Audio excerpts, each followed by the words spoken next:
दोस्तों, corona virus के बारे में ये बात तो सभी जानते हैं कि एक संक्रमित व्यक्ति से दूसरे व्यक्ति में फैलता है। साथ ही मरीज के खांसने, छींकने और बात करने के दौरान नाक या मुंह से निकले ड्रॉपलेट्स के जरिए भी संक्रमण फैलने की पॉसिबिलिटीज रहती हैं। इसके अलावा ये ड्रॉपलेट्स प्लास्टिक, मेटल या अन्य किसी दूसरी चीज की सतह पर रह जाएं तो उन सतहों से भी इन्फेक्शन फैलने का डर रहता है।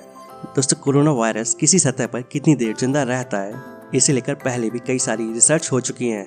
लेकिन ब्रिटेन में लंदन यूनिवर्सिटी की ओर से हुई एक नई रिसर्च में चौंकाने वाले रिजल्ट सामने आए हैं और इसमें कोरोना वायरस के संक्रमण को फैलने को लेकर भी रिसर्च की गई।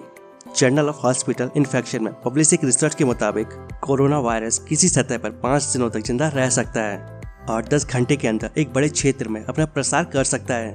और लंदन कॉलेज यूनिवर्सिटी की इस नई स्टडी के अनुसार 5वें दिन के बाद इन्फेक्शन में कमी देखी गई।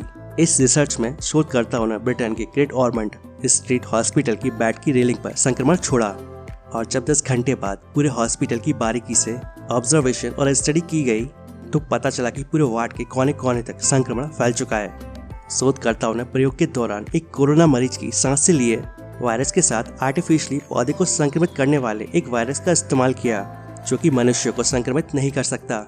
इसके बाद दोनों वायरस को पानी के एक बूंद में मिलाकर बेड की रेलिंग पर छोड़ दिया गया और बाद में हॉस्पिटल से लिए गए 50 से ज्यादा सैंपल में वायरस मिला।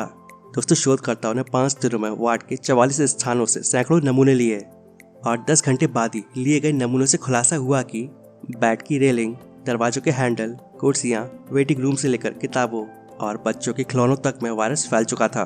और 3 दिन बाद जब फिर से सैंपल लिए गए तो पता चला कि वायरस का इन्फेक्शन 41% से बढ़कर 59% क्षेत्र तक फैल चुका था।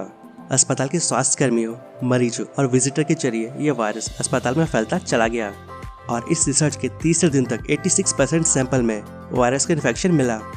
लेकिन फिर 5 दिन बाद संक्रमण यानी कि इन्फेक्शन में कमी देखी गई और इससे ये क्लियर हो जाता है कि कैसे किसी सतह से भी वायरस का इन्फेक्शन कितनी तेजी से फैलता है और केवल संक्रमित व्यक्ति के खांसने, छींकने या सांस से ही खतरा नहीं है, बल्कि एक वायरस संक्रमित सतह को छूने के बाद आंख, नाक और मुंह को छूने से भी खतरा हो सकता है।